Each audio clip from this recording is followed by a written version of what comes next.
Oi, gente! Oi, turma 91, tudo bom com vocês? Aqui é a Rafaela, professora de Geografia, e na aula de hoje nós daremos início aos nossos estudos do capítulo 3. O conteúdo vocês podem encontrar nas páginas 10, 11 e 12 da apostila de vocês. Nesse capítulo, pessoal, ele vai ter como tema principal a América do Norte. Só que, ao longo do capítulo, nós vamos nos focar na América do Norte desenvolvida, nessa América tida como desenvolvida, que vai englobar basicamente os Estados Unidos e o Canadá. Nesse momento, nós não vamos estudar o México. O México, ele também faz parte da América do Norte. Muitas pessoas se confundem, acham que é América Central ou qualquer coisa nesse sentido, mas não é. O México ele faz parte da América do Norte, mas nesse primeiro momento nós não vamos estar estudando ele no capítulo 3, beleza? Os Estados Unidos, ele é um país, né, enorme, com 50 estados, certo? E ocupa, né, uma porção da América do Norte bastante extensa. Além disso, ainda tem o Alasca, né, no noroeste, e o Havaí, no Oceano Pacífico. Algumas cidades importantes dos Estados Unidos é, por exemplo, Nova York, um centro financeiro cultural global. Aposto que vocês já viram, né, Nova York aparecendo aí em diversos filmes e séries, enfim, tal qual Washington, que é, inclusive, a capital dos Estados Unidos, Chicago, né, centro de inúmeras indústrias, e Los Angeles. Los Angeles é famosa pelas produções cinematográficas de Hollywood, que eu também aposto que vocês já viram ou ouviram falar, certo? Quando a gente fala da economia dos Estados Unidos, é interessante que a gente entenda, né, que os Estados Unidos eles são conhecidos por ser uma superpotência mundial. Ou seja, os Estados Unidos né, o país mais rico, o país que mais se destaca. Por isso que ele tem o nome de superpotência. E em menos de 400 anos, os Estados Unidos eles saíram, né, de uma condição de colônia da Inglaterra, uma colônia de povoamento, a despontarem, né, como superpotência mundial. O que acontece, gente? Vamos retomar, né, relembrar esse processo. As colônias se fixaram na costa do Atlântico Norte, certo? Elas despertaram pouco interesse nos colonizadores ingleses, certo? E posteriormente deram início à formação do que veio, né, a se tornar os Estados Unidos. Nessas terras, o clima, ele se tornava um fator que dificultava o cultivo de gêneros agrícolas tropicais, que eram os gêneros que eram valorizados na Europa. Além disso, também não encontraram, né, ali jazidas de minerais preciosos. Que minerais preciosos são esses? Nós podemos dar o exemplo de ouro e de prata. Então, já que a ocupação dessa área não, né, atendeu a necessidade da colônia, basicamente foram estabelecidas pequenas propriedades camponesas, em que prevalecia ali um trabalho agrícola familiar, assim como artesanato, produção de diversos artigos. Então, o que acontece? As colônias estabelecidas nos Estados Unidos eram colônias de povoamento, certo? O aumento dessa produção agrícola foi ocorrendo, né?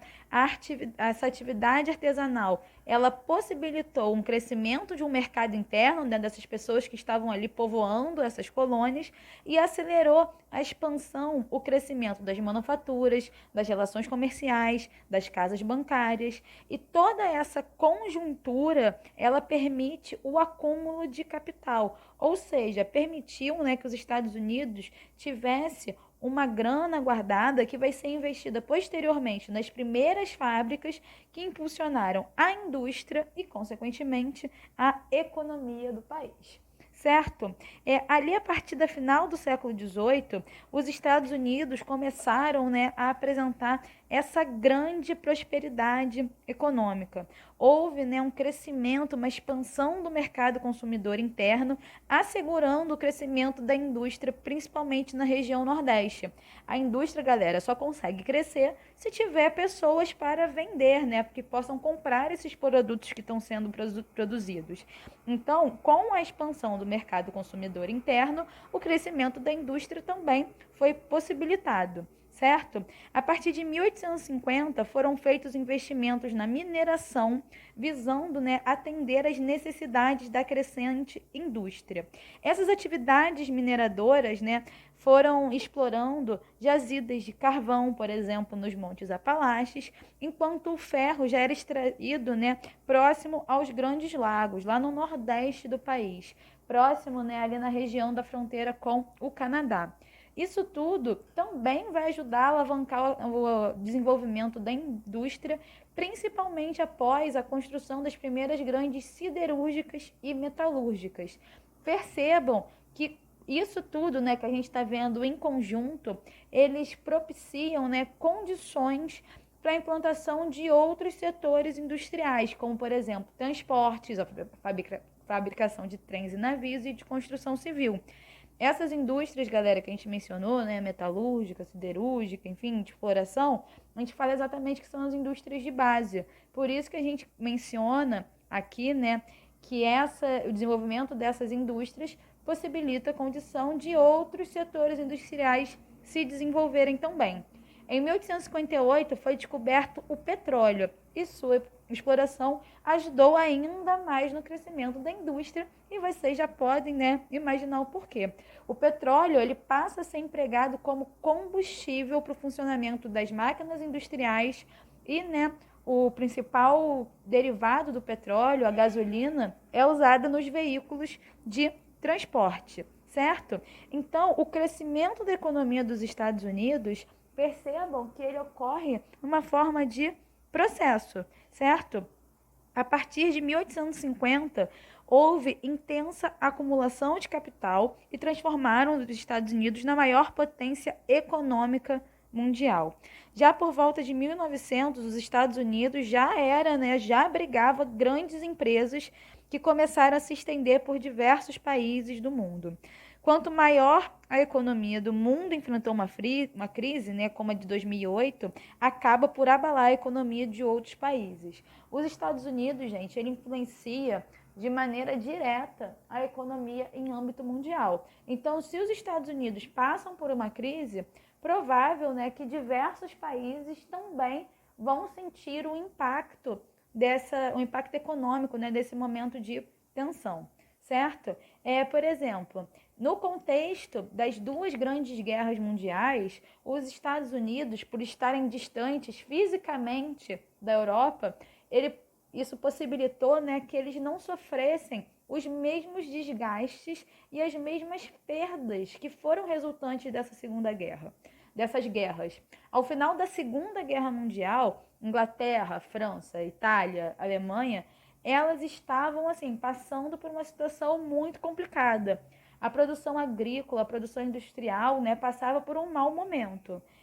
E dessa maneira, essa escassez de produtos faz com que, né, eles recorram a importar produto dos Estados Unidos e, consequentemente, os Estados Unidos começam, né, a ter um aceleramento do crescimento da sua economia. Os Estados Unidos ainda nesse contexto, eles destinaram, né, uma grande ajuda financeira à reconstrução dos países devastados pela Segunda Guerra Mundial. Isso contribuiu para o endividamento, né, dos países, embora tenha acelerado a sua reconstrução. Beleza, gente? Para a gente poder fixar os conteúdos vistos na aula de hoje, vamos fazer os exercícios diversos número 5, questões de 1 a 8. Beleza? Nós também vamos ter, pessoal, a nossa atividade devolutiva número 1, referente, né, ao capítulo 3. O que eu quero que vocês façam?